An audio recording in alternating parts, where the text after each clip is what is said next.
Oh, hello everyone. Welcome to Overthinker Society with Suli.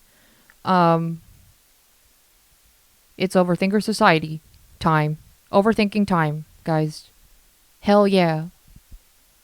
Uh, my desk is a mess. I don't know if I can show on camera right now, but it's a mess. It's just a mess. There's a bottle of ketchup right there. My keyboard stacked on top of like 6 books. Lots of stuff going on. I'm currently getting myself prepped for the tour ahead, my first ever tour to America. So things are a little bit all over the place. I've been practicing a lot. Oh, shut up, phone! Shut up, phone! How dare you? How dare you interrupt my overthinking time? My precious overthinking time. Yeah, so I've been practicing a lot. Just been trying to stay inside as much as possible to stay safe. Uh, just in case for the trip ahead, I want to keep myself as distanced from people as much as possible. And I'm vaxxed and everything, so you know, safety issues. I'm trying my best to adhere to everything as much as possible.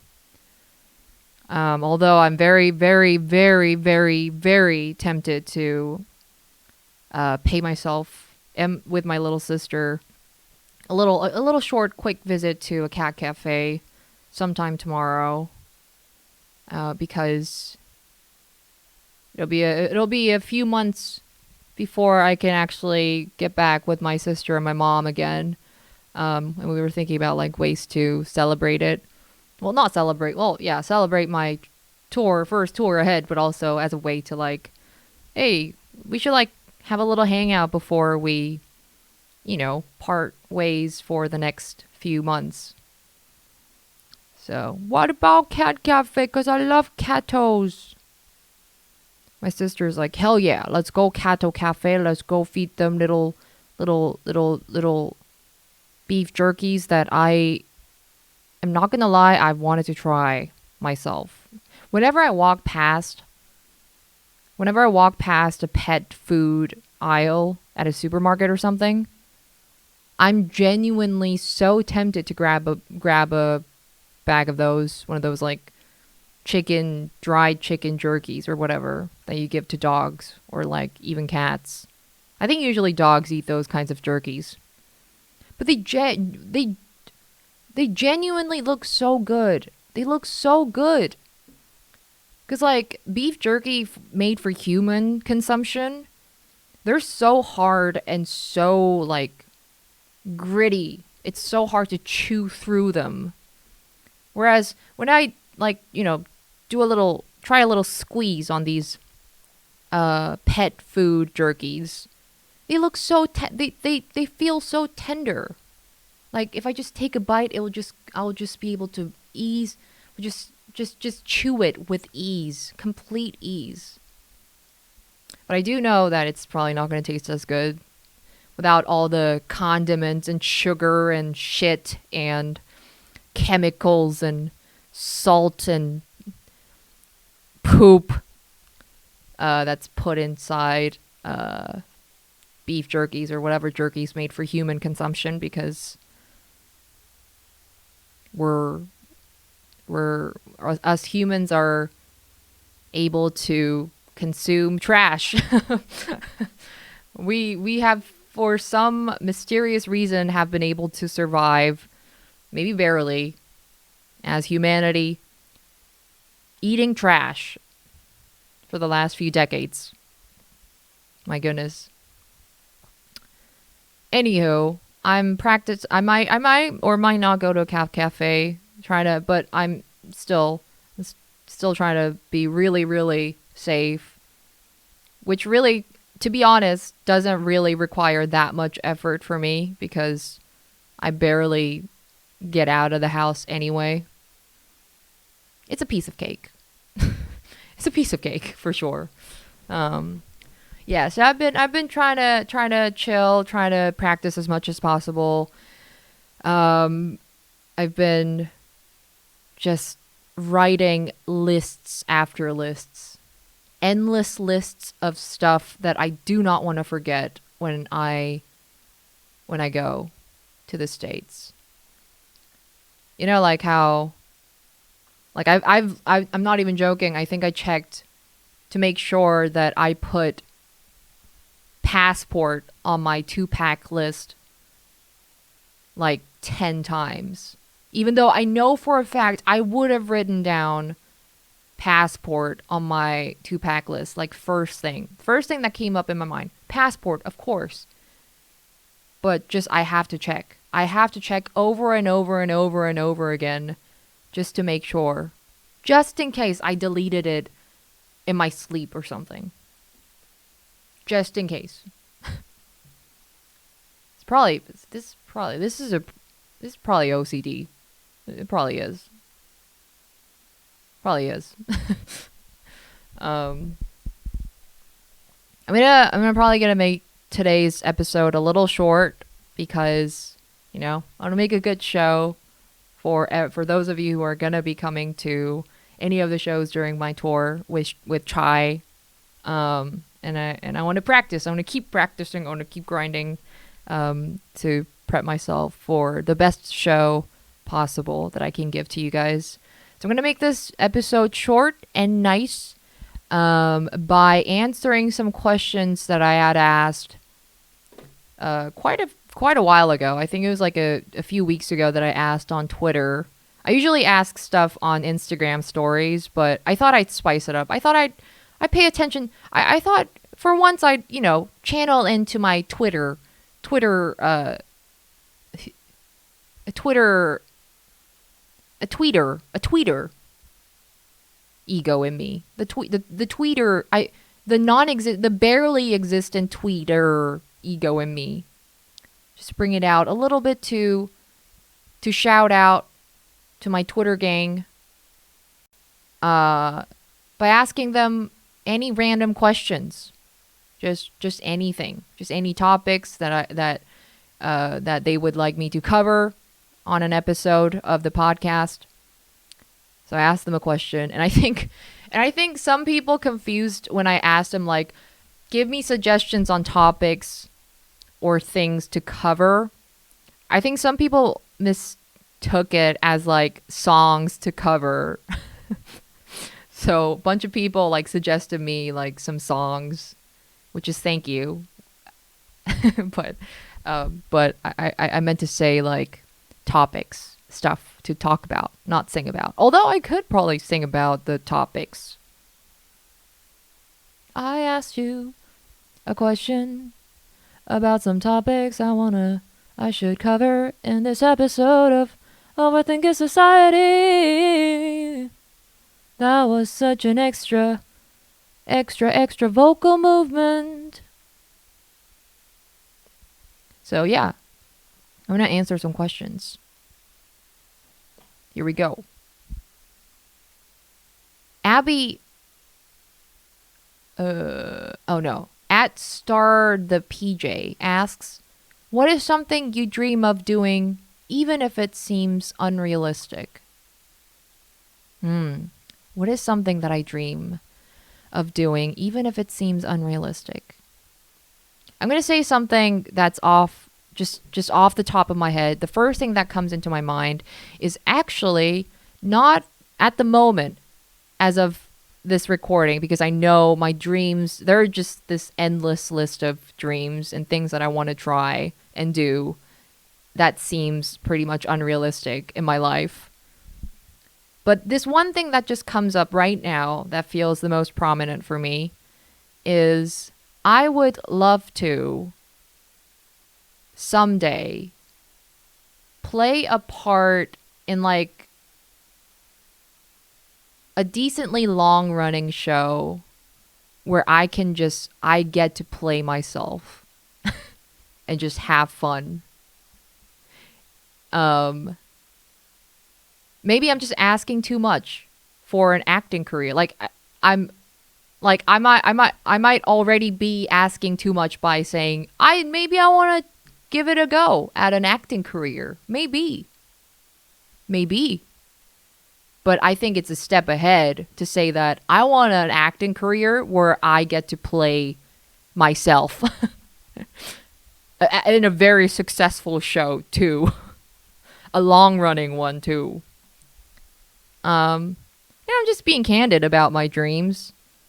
I think I've always been interested in like ways I just have fun and be creative, and that has already like translated into not only just songs and music making and singing, but also like making videos, editing videos, and doing this podcast and live streaming, all these sorts of things I never thought was a possible way for me to be creative and have fun.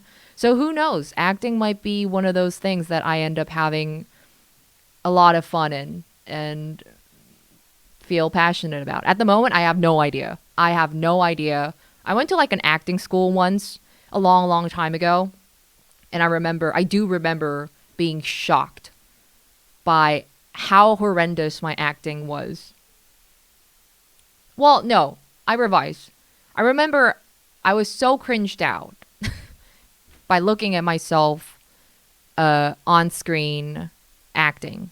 Like, and by on screen, I don't mean like television, like national television, but I mean like I recorded myself and then I played it back for myself to like review on. And there was nothing to criticize about because it was so bad. It was so cringy. It was just bad. But that was a long time ago. Maybe, who knows? Who knows? Maybe my acting skills has improved subconsciously over the years. After all, I can do a pretty darn great impression of Yoshi. Get on. Get on. Yoshi!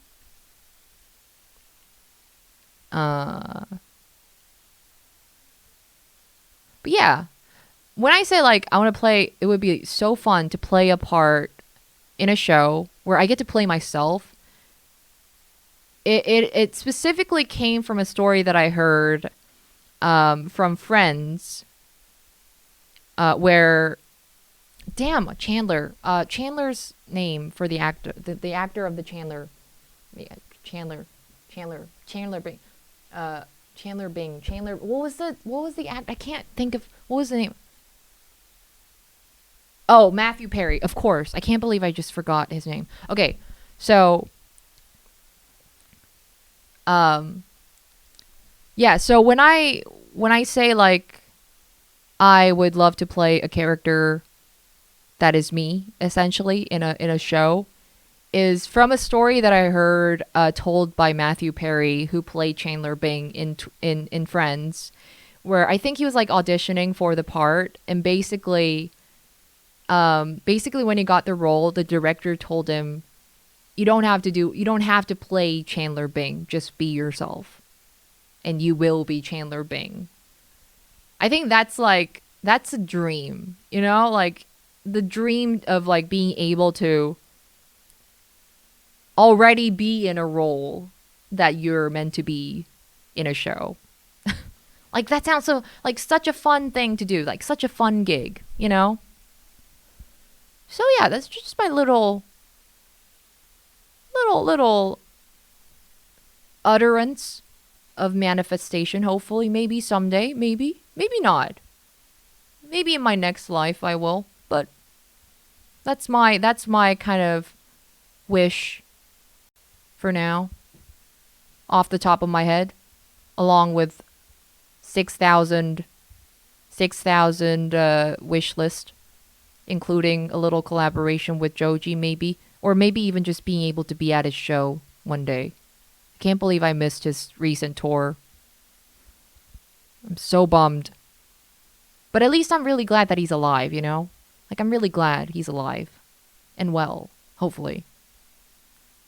Okay, I'm gonna change the topic before it turns into a creepy fangirl moment for me, for Joji. Okay, let's move on. Let's move on. Next question is,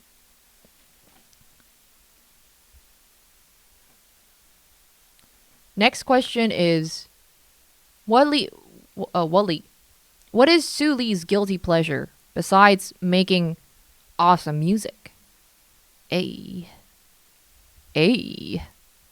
My guilty pleasure.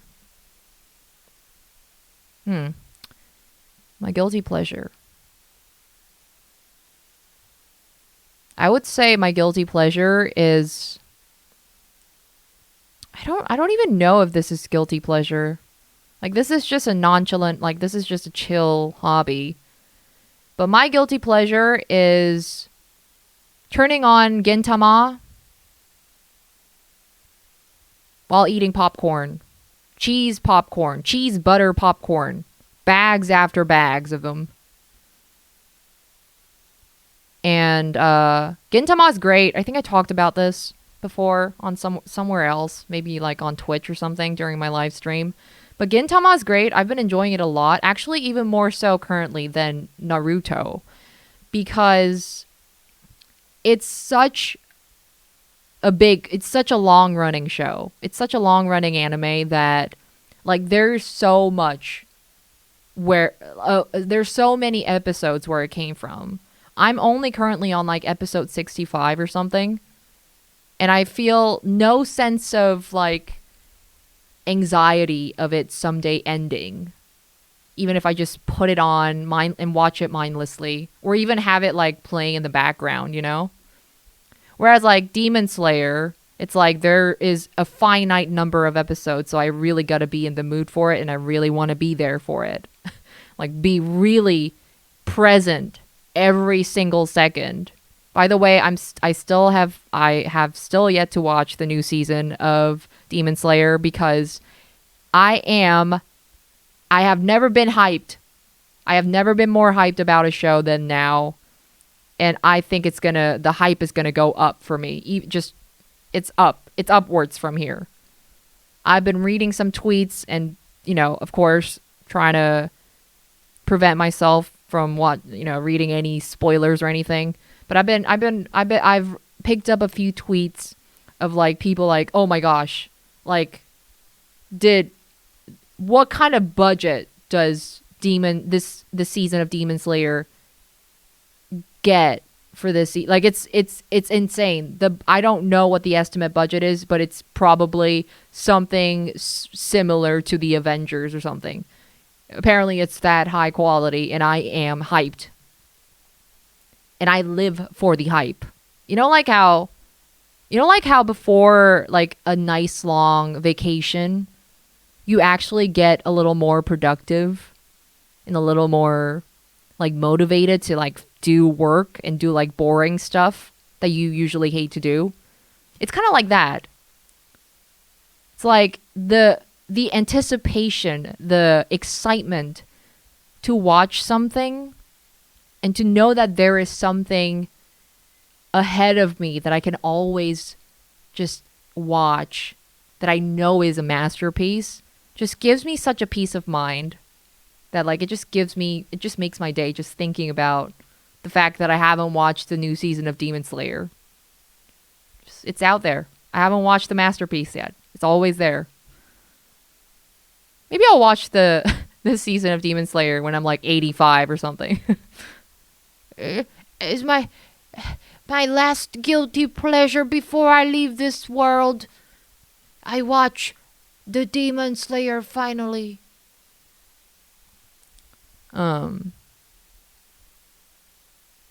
That'd be cool. I probably will give in before that and watch it. But yeah, my guilty pleasure is having Gintama playing in the background while I munch on some random stuff, i.e. my entire fridge. I like that. It's my pleasure. It's my guilty pleasure. I don't feel guilty about it, though. Damn, it's so good. It's fun. Okay. Lots of song suggestions. You know what? For the courtesy of it, I might sing a few songs that have been suggested. Uh, if I do know the song. If I don't know the song, I'll just guess what it sounds like and I'll just sing it out. I feel like young. Okay, by the way, sorry. The Buttery Gamer. It was the Buttery Game. Oh, God. I'm stammering. I'm stuttering. I'm stuttering. Okay.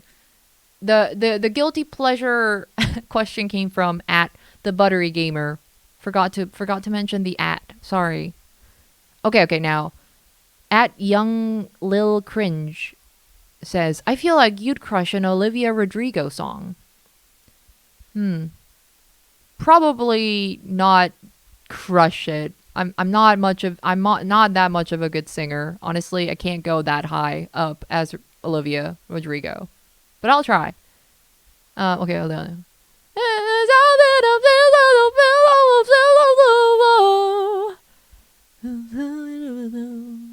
Red light, green light,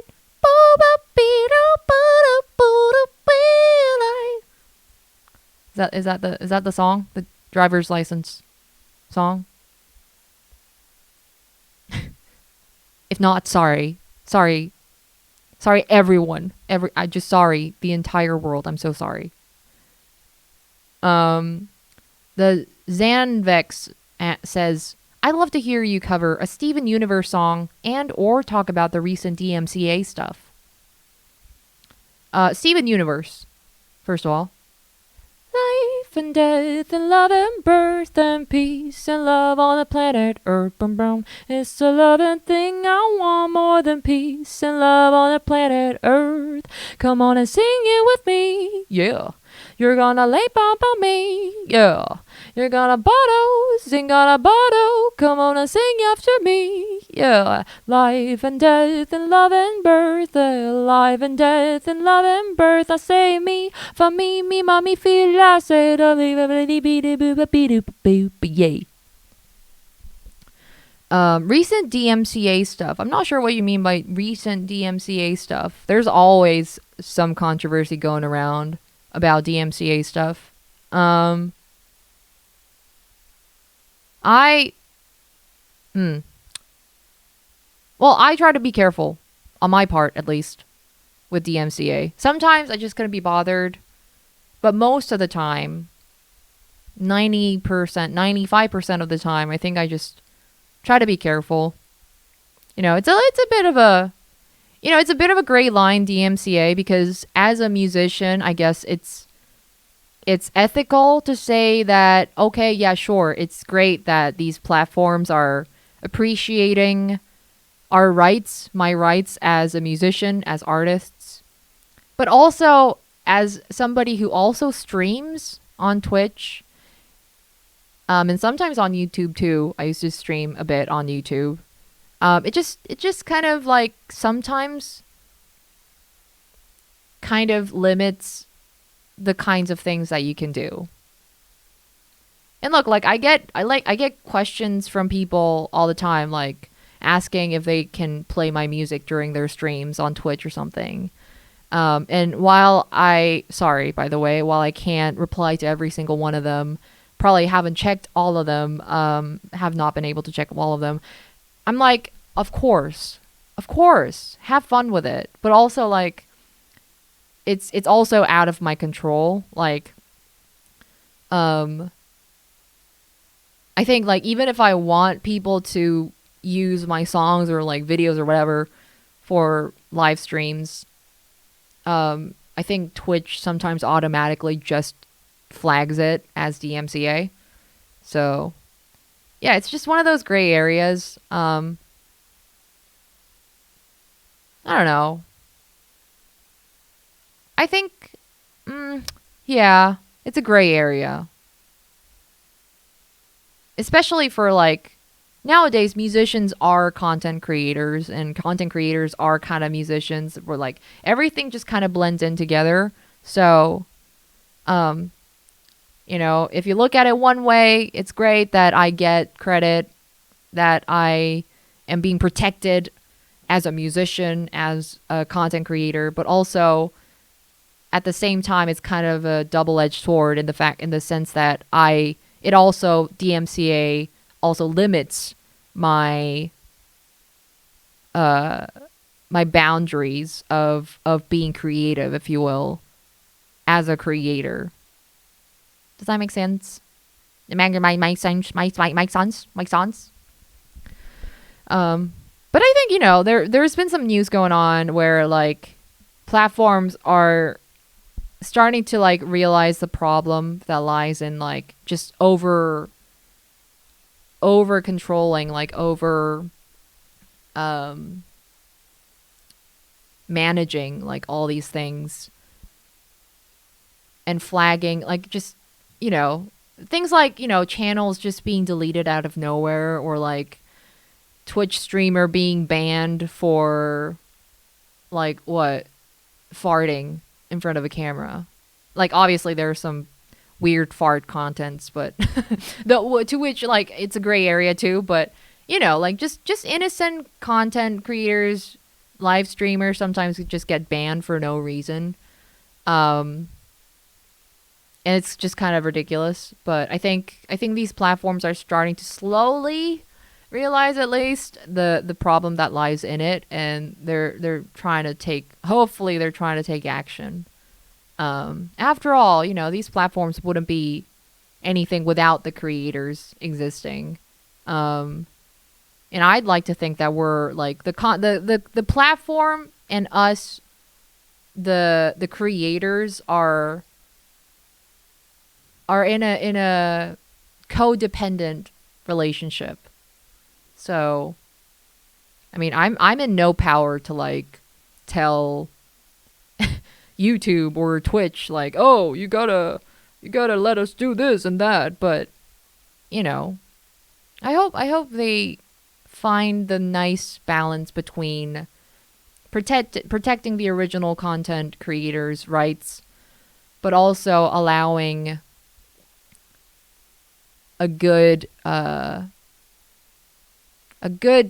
flexibility for other content creators to just have more fun and be more creative. It's a difficult question, honestly. Like if I was Twitch, obviously Twitch isn't one person, it's a whole group of people consisting thousands and thousands of employees and executives and stuff. But if I was Twitch, I would definitely be conflicted by this question. Like, what is the right balance? So it's a gray area. Everything's a gray area. But personally, I try to like be as cautious as possible without of course without compromising my fun, because I want to have fun and I want to have fun with my audience. So that's the catch. Next suggestion / comment / thing from Twitter. Gab for Fournier says, hearing you do Le Mort a pris son temps by Natalie Simmered in English or Korean would probably be amazing. Oh gosh. First of all, I don't think I don't even know if I pronounced that right just now. I'm sorry if I did. Second of all, I don't know that song. Sorry. Third of all, because I don't know the song, I probably can't sing it in either Korean or English. Sorry. Okay, we got an actual question. Magnetically asks, you seem very free-spirited. What was it like growing up in South Korea? And number 2, favorite street food. To answer question number 1, I seem very free-spirited. It's actually, to tell you the truth, it's actually quite the opposite. I'm very far from being free-spirited. I don't know what it looks like on the outside from people who look at me, but in my own mind, at least, I am far from being free-spirited. I mean, hence this whole podcast named Overthinkers Society. I just overthink about everything, every little shit, every little thing that just goes into everything. Like every single text, every single word in within that text, every single emoji that I send within that text. I overthink about everything, and my brain is full of chaos most of the time. Um, but I guess the reason why I can sometimes come across as being quote unquote free spirited is because I try my very best a lot of the times to not be an overthinker unnecessarily. Um, so I think that results, like, I try not to like be in my head too much, and it's a conscious decision. It's a conscious effort that I need to remind myself to do as often as possible, because otherwise I would just literally spiral into this whole rabbit hole of toxic chain of overthinking and depressive thoughts and pessimism and everything. Um, so my attempt to overthink less, I think sometimes results in me appearing quote unquote free spirited. Like, I try to like just giddy up, just kind of like, okay, I'm stressing out about this one thing, but I know for a fact if I keep thinking about this, I'm going to get even more stressed and I'm going to end up having a mental breakdown. So, okay, I know it's hard, but Sue, just get out there. Just get out there, do something. Just have fun. Just make something stupid. Do something stupid. Say something stupid. Just do whatever you can to forget about this overthinking that you're having right now. And I think those instances are when I guess I can come across as being a little bit free spirited. And I also like to think that it's a thing that I'm moving towards too. I want to be a more free spirited person, even though I'm far from one right now.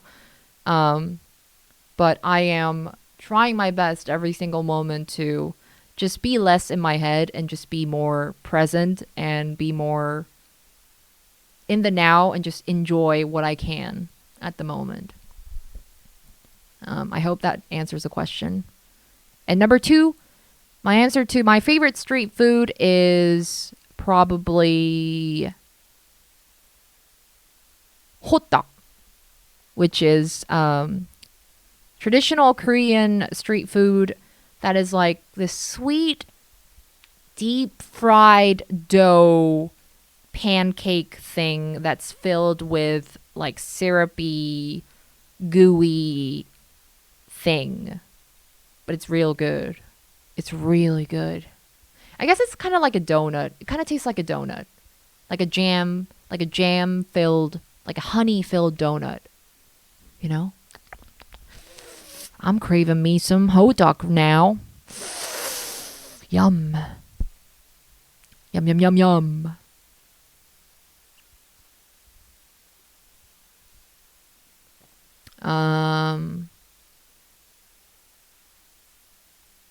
Next question. Luisito Doxepina asks, how does it feel to know that here in Mexico we love your music? It's our favorite to pick on karaoke night. Thank you. I've never been to Mexico, but I'd love to visit one day to at least like play a show or something. That's amazing. It feels great. Do you actually can you like actually pick my song at a karaoke bar or something? Like is it even an option? I've never tried it at a Korean karaoke, but I'm pretty sure they don't have any of my songs on there. I might try, but I doubt it. I doubt that it's there. So man, if it's like on an official karaoke list, damn, that would be fun. But even if it's not, even if you're just like singing to my songs, along to my songs, that's already so cool. Thank you for having fun, for shaking your booty and singing along to my songs. It means a lot. It means the world to me. Thank you.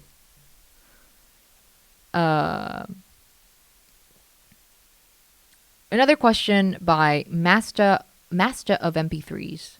Do you sit down and write your music, or do you just go with whatever brain thinks of on the spot? Oh, this is a terrible answer, but a bit of both. It's I I approach songwriting in as intuitive in as oh god, my tongue is twisted. I try to approach songwriting in a way that's as intuitive and free as possible, because I don't want to, like, I've been at a period of slump where I was like just putting too much pressure on myself, and just setting useless rules, like bullshit rules for myself that I knew I didn't even have to follow because I'm the one who set the rules. You know, things like, I have to finish this song about such and such by the end of January. Or like, because I made the plan for my next EP to be about such and such, I therefore have to only have to write songs about such and such. Like, these useless rules that did nothing but hinder my creativity and took away the fun of it. So after having experienced that kind of little period of slump, I realized, you know what? I'm going to think about the narrative and like the packaging, whatever like the EPing, quote unquote EPing, and turning into something into a EP. I'm just going to write whatever I feel like writing at the moment. I'm just going to write or make something that just I can resonate with the most.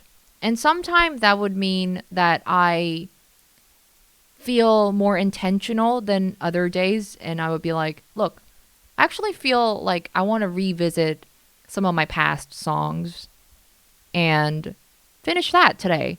Or other days I would be like, damn, I don't want to look at those past folders of my cemetery of demos I never finished. I'm going to make a fresh project today. Hey, and I want to write about being obsessed with French fries. And I am obsessed with French fries right now. I have them every single day with ketchup. I even got it now in my hand. Those of you watching the video version would know because I have a bottle of ketchup in my hand. Yes. So yeah, it's quite intuitive, and I would like to think that's the way to do it. I mean, obviously there's no right or wrong when it comes to music, but because I started this whole thing out of my desire to just be myself and express myself freely, I really don't see the point of giving myself any more rules to, like, when is the right time to write about such and such, and what is the right way to write about such and such. You know, just you're an artist. If you're writing a song, you're an artist. Let that artist soul take over you. Don't get caught up in what should and what shouldn't. You make the decision. You are the creator. It's up to you. Follow your intuition. I think that's my approach to things. Okay. Last question. Last but not least, yes, this is very important matter. Hello, Miss Lee. My question is, what do you think about this photo? What do I think about this photo? First of all, yes. Fluff. Great fluff. Right there. That's a great fluff. It looks like a kiwi. Okay. Anything that comes afterwards, this great fluff, is just a little... Basically, I like it. I like this photo. But let me just look back and just process this image. It looks like a kiwi, first of all. A kiwi that's got, like, a wing. And actually looking at it for more than 5 seconds now, it is actually kind of creepy. Like, I love fluffy animals.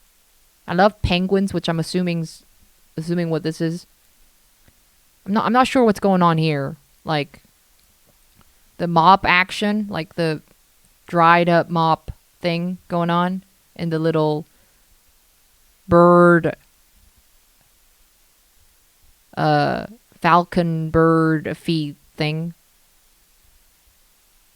I don't know what that is. Are they like? I wonder if that ever like. I wonder if their wings would ever like come in handy when they want to like dust off the the rock that they want to sit on or something, like just chill on.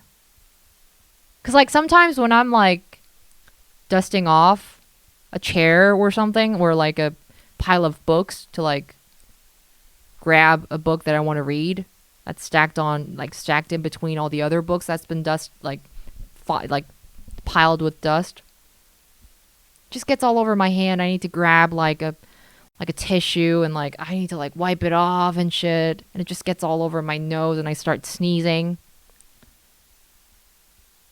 But if you have like wings, like furry wings, furry hands, I wonder if it makes it easier for you to like dust off the surface that you're about to utilize. Just thinking. But overall, I think it's a very fluffy, nice, cute image. Except for the feet part, you know. The feet, it just looks a little like... You know what this reminds me of? This actually reminds me of Elizabeth from Gintama. The duck-suited thing.